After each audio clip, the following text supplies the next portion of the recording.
La Bible dit, le lendemain, il vit Jésus venant à lui. Et il dit, voici l'agneau de Dieu qui ôte le péché du monde. C'est celui dont j'ai dit, après moi vient un homme qui m'a précédé, car il était avant moi. Je ne le connaissais pas, mais c'est afin qu'il fût manifesté à Israël que je suis venu baptiser d'eau. Jean rendit ce témoignage. J'ai vu l'Esprit descendre du ciel comme une colombe et s'arrêter sur lui. Je ne le connaissais pas, mais celui qui m'a envoyé baptiser d'eau, celui-là m'a dit, celui sur qui tu verras l'Esprit descendre et s'arrêter, c'est lui qui baptise du Saint-Esprit. Verset 34. Et j'ai vu et j'ai rendu témoignage qu'il est le Fils de Dieu. Alléluia. S'il faudrait que je donne un thème à ce message, je le titrerai la présentation. Amen. Je ne vais pas enseigner, je vais prêcher. Amen. Parce que lorsqu'on enseigne et lorsqu'on prêche, ce n'est pas la même chose. Amen. Alors ici, nous voyons Jean, pas l'apôtre, mais le prophète. Alléluia. Jean-Baptiste, voyant Jésus venir vers lui, il a présenté Jésus à la foule. Il a présenté Jésus au monde qui était tout autour de lui. Il a dit, voici l'agneau de Dieu qui ôte le péché du monde. Et lorsque vous lisez les paroles du Seigneur dans les évangiles, s'agissant de Jean, le Seigneur dit, de tous ceux qui sont nés de femmes, personne n'est plus grand que Jean-Baptiste. C'est ce que la Bible dit. Mais lorsque nous voyons ce que les prophètes ont eu à faire, vous allez voir, Jean n'a pas eu à faire des miracles que les autres prophètes ont eu à faire. Il n'y a pas ces miracles-là. Jean n'a pas fait les miracles que Élie a eu à faire. Alléluia. On pouvait dire par rapport à la vue que Jean n'était pas aussi puissant que Moïse. Parce que par Moïse, le peuple de Dieu a traversé la mer Rouge. Par Moïse, le peuple de Dieu a été vainqueur des Égyptiens. Le Seigneur a fait beaucoup de choses à travers Moïse, a fait beaucoup de choses par Élie, par Paul, par Pierre, par d'autres personnes. Mais Jésus dit, de tous ceux qui sont nés de femmes, personne n'est plus grand que Jean-Baptiste. Mais qu'est-ce que Jean-Baptiste a fait? Jean-Baptiste a introduit l'agneau de Dieu dans le monde. Jean-Baptiste a présenté Jésus aux hommes. Il est le premier à dire, voici l'agneau de Dieu qui ôte le péché du monde. Voilà la grandeur de Jean-Baptiste. Et il a annoncé, il n'est pas seulement le fils de Joseph et de Marie, mais moi je suis né avant lui, mais lui, avant que je ne naisse, il existait déjà, si vous comprenez le langage de Jean-Baptiste. Il dit, je vais lire, c'est celui dont j'ai dit, après moi vient un homme qui m'a précédé. Après moi. Il y a un homme qui va arriver. Mais il dit encore, cet homme l'avait déjà précédé. Parce que Jésus existe toujours. Alléluia. La Bible nous dit que Jésus-Christ est Dieu. Il est le Dieu véritable. Il est le Dieu véritable. C'est ce que la Bible nous enseigne. Et Jean-Baptiste ici, il est en train de le présenter comme le Fils de Dieu. Il le présente également comme Dieu. Et Jean-Baptiste est en train de montrer au monde qu'il n'y a pas de salut sans Jésus-Christ. Ce n'est pas possible. Il n'y a pas de salut sans Jésus-Christ. Est en train de montrer aux scribes, aux sadducéens, aux pharisiens, à toutes ces personnes de son temps, est en train de nous dire à nous aujourd'hui et ce matin que si quelqu'un n'a pas Christ dans sa vie, cette personne-là n'a pas de salut. Cette personne-là n'est pas sauvée. Tu peux avoir tout le confort du monde. Alléluia. Amen. Tu peux vivre peut-être sur la planète Lune et tu es bien installé là-bas. Tu peux être quelqu'un qui a toutes les richesses de ce monde, mais si tu n'as pas Christ dans ta vie, tu n'es pas sauvé. Tu peux être quelqu'un qui fait des dons. Tu peux être une personne gentille qui ne fait du mal à personne. Une personne qui vient toujours au secours aux gens. Tu secours les orphelins. Et ça, c'est bien devant Dieu. Parce que Dieu, il dit qu'il est le père des orphelins et le mari des veuves. Tu secours les orphelins, tu fais du bien aux veuves. Tu apportes des dons à l'église, tu fais beaucoup de choses. Mais si tu n'as pas Christ dans ta vie, tu n'es pas sauvé. Tu peux venir à l'église aussi, mais tu n'es pas sauvé. Tu peux venir à l'église, tu n'es pas sauvé. Alléluia. Amen. Tu peux venir, tu écoutes la parole de Dieu, tu n'es pas sauvé. Et Jean-Baptiste a présenté l'agneau de Dieu qui ôte le péché du monde. Celui qui a la solution pour l'homme. Jean-Baptiste l'a présenté. Et de tous ceux qui sont nés de femmes, personne n'est plus grand que Jean-Baptiste. La Bible nous dit, dans Actes chapitre 4, le verset 12,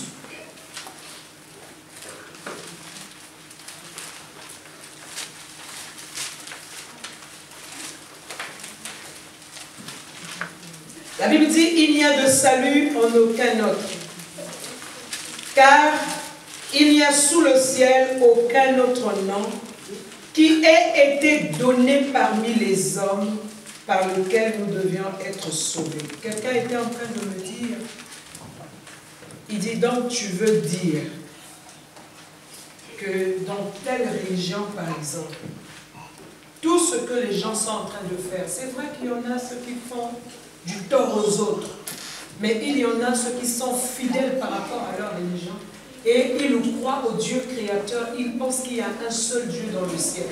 Toi tu penses que ces personnes ne seront pas sauvées? J'ai dit ils ne sont même pas sauvés, il n'y a pas qu'ils seront sauvés, ils ne sont pas sauvés. Alléluia. Amen. Ils ne seront pas sauvés, j'ai dit ils ne sont pas sauvés, pas qu'ils seront. Si d'abord ils ne sont pas sauvés, il n'y aura pas ils seront. Alléluia. Amen. Oui. Parce qu'il y a un salut présent, ça nous devons le savoir, et il y a un salut futur. Voilà pourquoi il y a des gens qui peuvent être dans l'église, mais perdre leur salut. Alléluia. Perdre leur salut, c'est-à-dire ne pas finir la course dans la présence de Dieu. Amen. Est-ce qu'ils ne seront pas sauvés? J'ai dit, ils ne sont même pas sauvés, ils ne le seront pas. Quelles que soient les œuvres, quel que soit ce que ces personnes font. Alléluia. Et nous devons savoir en tant qu'Église que la religion ne sauve personne. La religion ne sauve pas. C'est Jésus-Christ qui sauve. Voilà pourquoi Jean-Baptiste présente à l'Église. Rappelle à l'Église, n'oubliez pas qu'il y avait des pharisiens, des religieux qui venaient vers Jean-Baptiste pour se faire baptiser. Il rappelle à l'Église, c'est lui l'agneau de Dieu qui ôte le péché du monde. C'est lui qui enlève le péché. Et nous devons fixer nos regards vers Christ. Lorsqu'on n'a pas ces regards fixés vers Christ, on est souvent emporté par tout vent de doctrine. Alléluia. Surtout chez vous en France, ici, il y en a beaucoup les doctrines. Par tout vent de doctrine. Amen.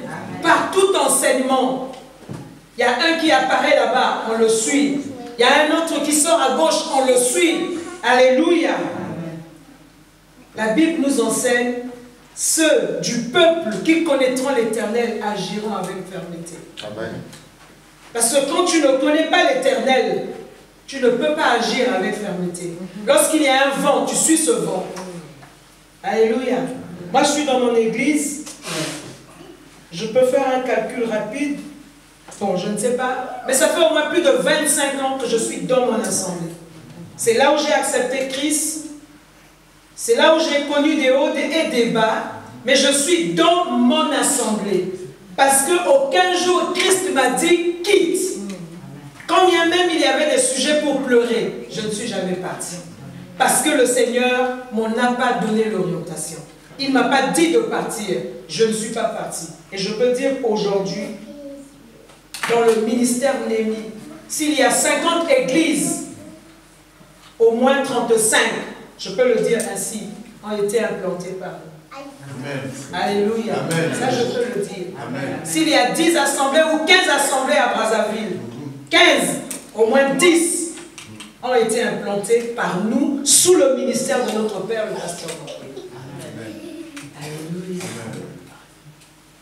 Mais lorsqu'on ne connaît pas l'Éternel, on ne peut pas être ferme. Il y a un message qui arrive, je me dis, ah, mais ça c'est le message que le pasteur n'a jamais prêché. Voilà, on n'était pas informé. Partons, on est parti. Alléluia. Il n'y a pas des mouvements comme ça chez vous? Ça, il ne nous a jamais dit. Ah, il est écrit comme ça. Mais oui, c'est écrit dans Corinthiens. Mais la femme ne doit pas prêcher. Ça, le pasteur ne nous avait pas dit. Quittons, ils sont partis. Alléluia. Ceux du peuple qui connaîtront l'Éternel agiront avec fermeté. Et Jean, il connaissait ce qu'il avait reçu du Père. Il y avait des signes. Celui sur qui la colombe va descendre, c'est lui. Il est resté sur ce message-là.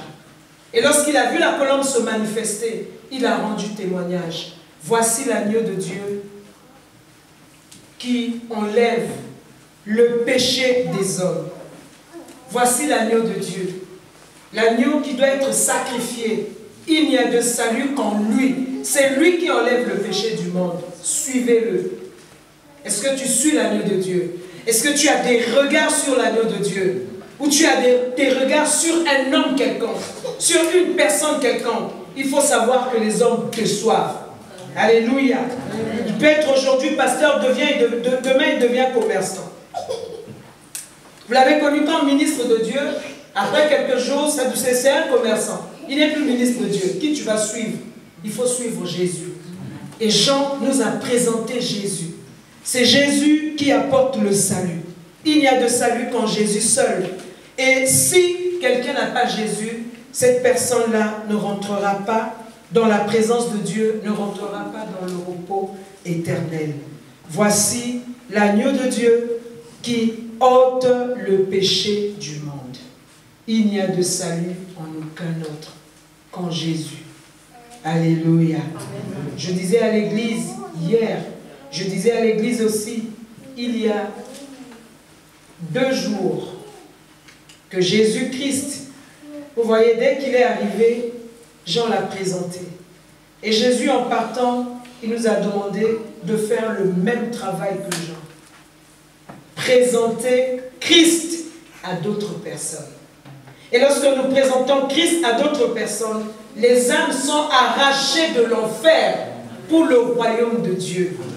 Il y en a parmi vous qui sont là ce matin. Alléluia. Mais qui ont des enfants qui sont restés, qui ont des frères, qui ont des personnes à qui ils ne peuvent pas ouvrir la bouche pour parler de Jésus. Peut-être chez vous ici c'est différent, mais chez nous, surtout les dames disent, non, c'est bon, son heure n'est pas encore arrivée. Alléluia. Je crois que l'heure de cette personne était arrivée le jour où le salut est rentré dans votre maison par toi. Amen. Si réellement nous avons compris le message du Seigneur, nous savons que Jésus-Christ est l'agneau de Dieu qui ôte le péché du monde. Tu ne peux pas être un chrétien qui vient à l'église pendant 6 mois sans emmener une seule personne au salut. Ce n'est pas possible. Vous voyez comment nous sommes préoccupés par nos activités, par notre travail, par beaucoup de choses. Alléluia. On est d'ailleurs réglo, mais pas pour l'œuvre de Dieu, pas pour Dieu. Alléluia. À l'église, Nous commençons le culte à 9h. Alléluia. Et quand tu arrives à l'église à 6h30, 7h, tu vas trouver des serviteurs qui sont déjà là. Amen. Ils ne vivent pas dans l'église. Ils ne sont pas non plus à côté de l'église. D'autres, ils viennent juste, ils déposent sa Bible. Il sort. Il va chercher une âme à qui il avait rendez-vous. Et c'est quelqu'un qui peut te dire, viens, je t'attends là, je suis déjà prêt. Et quand tu arrives, la personne se cache. Une fois, j'ai visité quelqu'un. Quand je suis arrivée, je l'ai appelé, je lui ai dit, je prends un taxi et le chauffeur, on peut le faire chez nous. Il va attendre le temps que tu sortes et nous repartons ensemble. Il dit, oui, maman, viens, je t'attends. Je suis descendue, je suis allée le prendre. Pourquoi je dois le faire? Parce que c'est Jésus qui ôte le péché du monde. Parce qu'une âme a du prix aux yeux de Dieu. Parce qu'une personne qui meurt sans Christ va en enfer. La Bible parle de cela. Et je crois que la Bible est l'autorité suprême de l'Église. La Bible, c'est la parole de Dieu. Et ce que la Bible dit est vrai. Amen. Je suis arrivée pour prendre la personne. J'ai commencé à appeler la personne, ne répondait plus. Et finalement, c'est quelqu'un qui est sorti pour me dire, maman, ne le trahis pas. Il est juste derrière le rideau. Il m'a dit de te dire qu'il n'est pas là. Alléluia. Amen. J'ai dit d'accord. Et puis je suis repartie à l'église. Ne vous en faites pas. Comme c'est un dimanche, le mardi on a culte. Dimanche soir, je vais encore appeler la personne. Sinon, au besoin, je vais revenir le lundi pour lui dire, mais je suis venue. Je sais qu'il va inventer une histoire. Comme les gens dans la parabole des conviés, ils ont dit, mais vraiment, je ne peux pas venir à la fête. J'ai acheté mes 5 paires de bœufs, je dois aller les essayer. Ça, ce sont des excuses, c'est le mensonge. Si tu avais déjà acheté, payé, cela veut dire que tu les avais essayés. Amen. Si tu n'avais pas encore acheté, tu devais essayer, ensuite donner. Et si tu as donné de ton argent, c'est que tu avais déjà essayé. Il dit, je ne peux pas. Et ne vous en faites pas, je vais revenir. Je vais lui dire, mais tu n'étais pas là. Mais mardi, on a culte. Ah, vraiment, mardi, je serai là. Ne viens même pas me chercher. C'est à quelle heure? Non, c'est à 16h. Oh! 15h30, je serai déjà là. Alléluia. Mais à 15h30, je serai chez la personne à la maison. Amen. Et très souvent, c'est quelqu'un auprès de qui tu ne t'attends pas à quelque chose. Alléluia. C'est quelqu'un qui ne peut même pas t'aider pour dire qu'on y va parce qu'il y a un intérêt quelconque. Non, j'y vais parce que tu as du prix devant l'Éternel. Tous ceux qui sont tout autour de nous, qui n'ont pas Christ, ils vont aller en enfer. Il ne faut pas perdre votre temps à ces histoires-là. Je ne sais pas si ici ça existe. Alléluia. Dieu a dit, les dots n'existent pas. Dieu a dit, les mariages n'existent pas. Dieu a dit, on ne doit pas prier dans les églises. Dieu a dit, la femme ne doit pas prêcher. Dieu a dit, vous êtes en train de perdre votre temps. La mission que Christ nous a donnée. Tout le monde n'est pas ministre de Dieu, mais tout le monde a reçu de Dieu la capacité de gagner les âmes. C'est pour ça que Jésus-Christ est mort à la croix. Alléluia. Et voilà pourquoi Jean-Baptiste est le plus grand de tous ceux qui sont nés de femmes.